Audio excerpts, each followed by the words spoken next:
ururka ikhlaas oo wakiil ka tahay maama Naciima oo ay ku midoobeen hablo Soomaaliyeed oo ku sugan wadanka dibadiisa ayaa madarasadan soo gaarsiiyay deeq kutub oo aad u tiro badan kuwaasi oo ka kooban 200 oo kutub oo loogu talagalay in Quraanka Kariimka amba hadalka Eebbe lagu baro ardaydan Soomaaliyeed ee yaryar.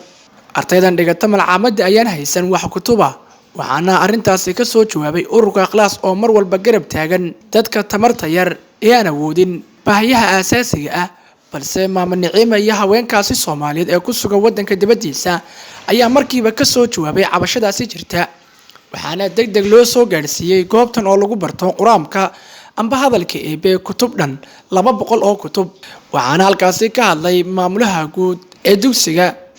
amba goobta lagu barto hadalka Eebbe, waxaana uga mahadnaqay ururka ikhlaas iyo maama Naciima iyo haweenka Soomaaliyeed ee ku sugan wadanka dibadiisa deeqda ay soo gaarsiiyeen. بسم الله الرحمن الرحيم الحمد لله وبه نستعين على أمور الدنيا والدين وصلى اللهم على أشرف الأنبياء والمرسلين وآله وصحبه أجمعين ومن تبعهم بإحسان إلى يوم الدين وأشهد أن لا إله إلا الله وحده لا شريك له وأشهد أن محمدا عبده ورسوله ثم ما بعد ما أنتوا مالين أحدا بشو تهاي بشي كواد سدحديدي أبغى كوبلاتان وحنا سوق عدي ولا له الأورك إخلاص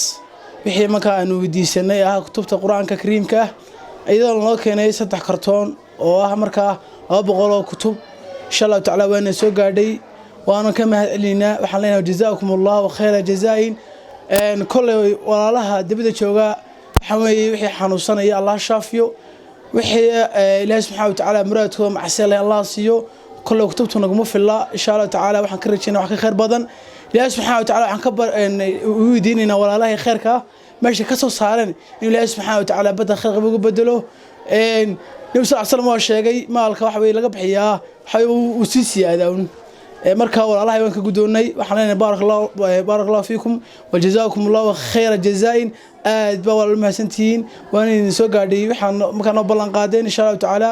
sidoo kale ururka ikhlaas ayaa biyo qaybin ka sameeyay koonfurta iyo bartamaha dalka Soomaaliya. Ururka ikhlaas ayaa sidoo kale biyo dhaamin u sameeyay dad aad u tiro badan oo ku nool deegaanada inta badan ee koonfurta Soomaaliya. Ururka ikhlaas ayaa mar walba garab taagan dadka baahiyaha aasaasiga ah haysan. waxaan meeshaan u taaganahay inaan waraabino oo aan qaybino biyaha gabdhaha walaalaheena waa sadaqa jaariye ikhlaas oo daa'iman jimco kasta iyagu qaatay inay maalinta dadka muslimiinta ay waraabiyaan. waxaan ilaahay tabaaraka wa tacaala awalan ku mahadinaynaa ilhaaminta uu ilaahay u isku xidhay walaalahan ooman iyo walaalaha qalbiga wanaagsan ee sadaqa jaariya. ilaahay labada isku xidhida uu isku xidhay oo sadaqa jaariya maanta ay ka warhayaan xaaladda dadkan ay og yihiin waxa weeye waa wax guul ah weeye. ilaahay waxaan u weydiinaynaa markaa gabdhahaas isu tegey rag iyo gabdho iyo dumarba waa leeyihiin laakiin gabdhe u badan yihiin ilaahay tabaaraka wa tacaala ha barakeeya mindha ilaahay dembigooda ha dhaafo ilaahay dembiga waalidkooda ha dhaafo ilaahay awlaadooda ha toosiyo gaalada iyo shartooda allah uga ilaaliyo xumaanta allah uga qabto samaha allah ku hanuuniyo salaada iyo khayrka allah ku toosiyo cafi iyo caafimaad allah siiyo. ilaahay waxaan u weydiinaynaa gabdhahaas iyaga isu tegey in ilaahay tabaaraka wa tacaala dhammaantood iyaga inta ka xanuunsan baa allah u caafiyo amindha iyaga inta ka xanuunsan baa allah u caafiyo iyaga inta ka xanuunsan baa allah u caafiyo. اللهم اشف مرضاهم يا رب العالمين اللهم اشف مرضاهم يا رب العالمين. إلهي تبارك وتعالى انت دمتي الله ونحرسته انتو دي دمتي الله ونحرسته انتو دي دمتي الله ونحرسته انتو دي نولنا الله بركيه جنة ينمع الله سيو خير يدين الله سيو توستاني استقامة الله سيو